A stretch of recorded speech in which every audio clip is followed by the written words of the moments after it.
Hola, benvinguts al Bages. Som a l'Aiguamoll de la Bòbila de Santpedor. Si busqueu un poble ben comunicat i farcit de racons tranquils i d'espais secrets, heu de venir a Santpedor. Comenceu a l'Aiguamoll, un petit secret natural al bell mig del Bages. Respirem a fons i entrem al poble. Santpedor és un poble amb molta història. Bona tarda, Ferran! Bona tarda, Timbaler del Bruc! El barri antic de Santpedor us captivarà.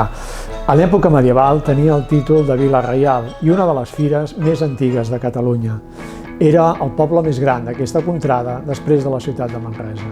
Encara ara conserva 3 dels 7 portals de l'antiga muralla, una magnífica portalada romànica, la casa del rei i molts racons que captivaran la vostra mirada. Però no cal que ens quedem en l'època medieval. Tenim altres secrets magnífics com l'edifici del convent, ara convertit en auditori.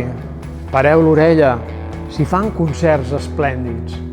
I si mireu més enllà, veureu la silueta de la Torre de l'Aigua de Cal Jorba, dissenyada per en Puig i Cadafal.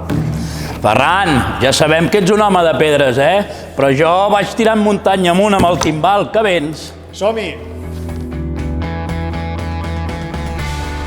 Hem deixat el Timbaler del Bruc a foragiti els francesos i som al darrer secret, la ruta dels gronxadors.